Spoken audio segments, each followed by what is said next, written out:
I go to the Dixie National Rodeo every year and gather photographic material for painting throughout the year. And this is a friend I've made over the years named Bart. I was really excited because he had told me the last year or the year before, that he was going to bring his coyote skin hat and the next year. And so he was super excited too when he saw me. He brought it out and said, I was hoping I'd see you this year because I brought this to show a lot of people, but especially to you. So I was real excited to see it. It's a wonderful piece. What I'm doing here is oil on canvas. It's just canvas that's been clipped onto a piece of board. Head studies that I do like this, I just usually do on scrap pieces of canvas. And I think this is about 8.5 by 11, and I just cut them into small sections and prime them up with different colors just to experiment and play. In this particular instance, this is sort of a warm green, and traditionally green has been a color that's been used for doing portraits or doing figures. For some reason, just the green undertone really seems to complement skin tones. But I'll experiment and play. I'll use all sorts of different colors, and you'll see in other videos that I'll prime a canvas with all sorts of colors: bright blue, bright orange, green, yellow. And it's just a lot of times just to experiment, just to play and see what I can come up with. It can be very, very interesting. Now, in this particular painting, I did not do any preliminary drawing. I do suggest that if you're a beginner, it's really, really good to learn proportions, learn where things go. You know, that the eyes are about halfway between the bottom of the chin and the top of the head, and the head being the top of the head itself, not just where the hair is at, because that can vary from person to person. But, you know, if you have all of those things in mind and you learn to divide the head or the figure into understandable proportions, then when you come in to do something like what I'm doing, then you're way ahead of the game. You're not engaging in guesswork, because honestly, a lot of what I'm doing here is I can sort of see it in my mind's eye because I've done it enough. I also like the way I block this in. I like working in terms of large shapes and silhouettes. It's just easier to see proportions, easier to judge how one shape is juxtaposed against another if you've got a large silhouette to work with, as opposed to little bitty parts. So it's always good, even if you're drawing things in detail or trying to work things out proportionally, to get as large a silhouette and large shapes as possible, as soon as possible. That gives your eye something to measure off of. And then as I'm working, I very quickly try to break that large shape into smaller shapes and not get into any real details. Try to get the side of the face, the beard, and the side of the hat all into one good shape, and then break that shape into more refined, smaller shapes, and just keep working my way down. Now, as I'm working, you'll see occasionally that I might pop in a pretty bright color in a shadow or something. And that's because I work on the premise that it's easy to dull a color down. It's very, very hard to brighten up a color once it's been dulled down. So if I go in and really put in what I call sometimes a day glow color, just bright orange or bright blue or something like that, it's really relatively very easy to take a complement or a earthy color or something and mix into it and dull it down very quickly. I'm also trying to keep my shadow or keep my value patterns very simple.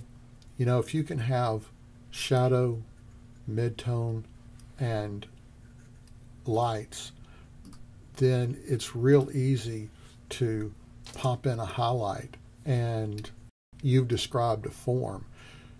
If you find that you're having to, you know, that you're really going in and you've got all of these layers of different values, sometimes that can just become very muddled and sort of like, I think James Gurney calls it mid-tone mumbling, where it just, there's so many values that get so close that you really can't tell one form from another.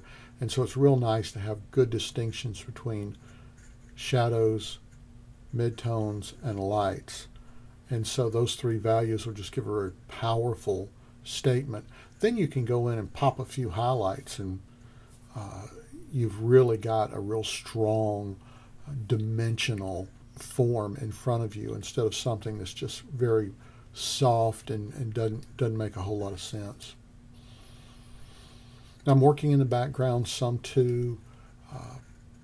As you saw in the picture earlier, he was just standing in a kind of a parking lot, and what I tried to do was use a little bit of the windows in the car, I think the hood or something like that. Anyway, just something to just sort of give me some abstract shapes from which I could define my friend and his head from the background. Obviously, I didn't want to have a car back there, but making up a background can sometimes be a little stilted. So if you're using all the sometimes garbage that's in the background and let it kind of suggest some shapes, that's real nice. It just sort of gives you something to play off of. I paint a lot from my imagination, and I really enjoy that, but you don't want to just use your imagination.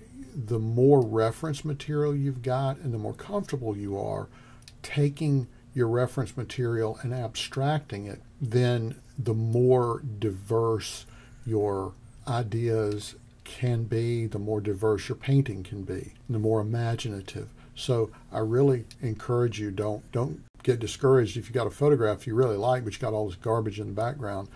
Use that to your advantage. You can really abstract that stuff and make a really interesting background using that.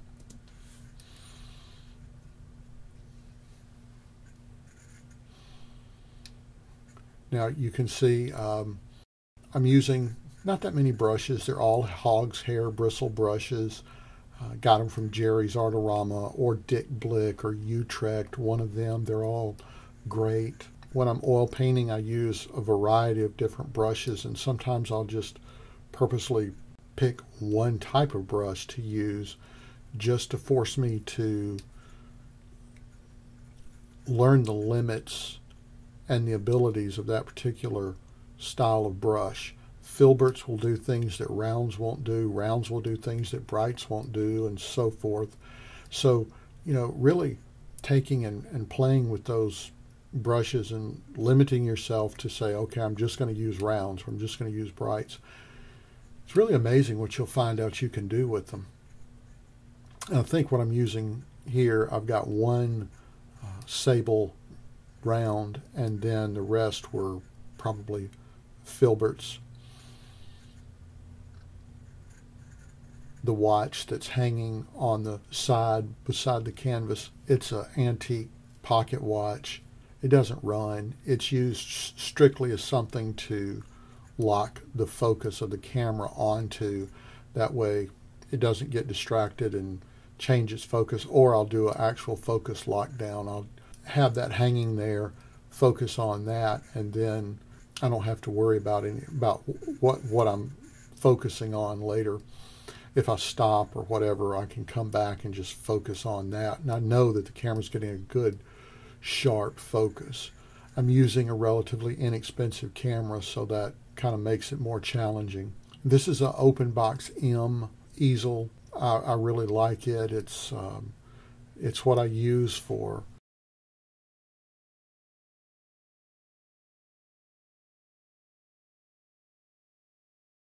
going out and doing oil painting, or used to. I don't go out with oils that much anymore. I go out, when I do plein air painting, I go out with watercolors. I'm just lighter and easier to deal with.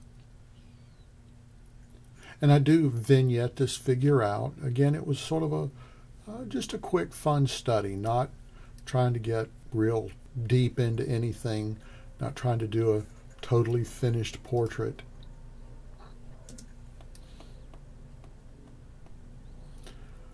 I don't see my palette, and I probably did this painting a couple of years ago, so I don't remember everything, but the colors are probably very limited. Again, keeping my palette just sort of simple. It's probably cadmium yellow light, cadmium red light, alizarin crimson, maybe ultramarine blue, maybe cobalt, and probably burnt umber.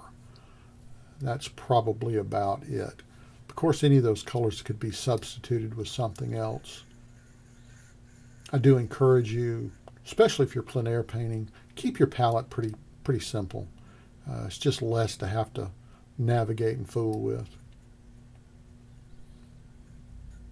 And don't be afraid of the paint. Really pile it on there. That's the beauty of oil painting, is that you can really trowel it on and move the paint around. And if you don't like where something is, just move it. Just use the paint, put some more paint down, and push it around.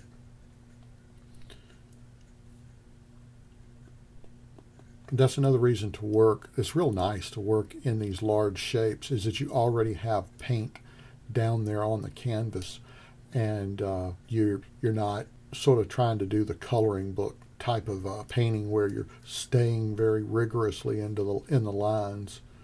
Just sort of frees you up, because you're not afraid, oh, I'm going to mess something up, because, well, you can't mess it up.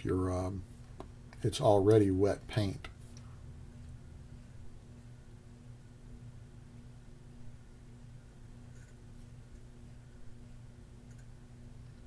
And when you're working on something like this man Bart's beard and mustache, and then the Coyote hat, it really teaches you to look for colors in white and to push your values much deeper than you normally would think.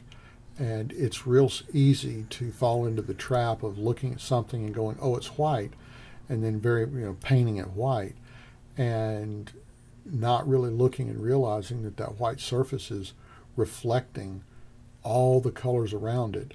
Plus, it's, the shadows of something that's white is far darker than what you really think it is. All right, well, I think that's about it. I appreciate you watching, and you have a good day.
If you've enjoyed this episode of The Arthropologist, please hit the like button. And if you'd like to see more episodes like this, think about subscribing.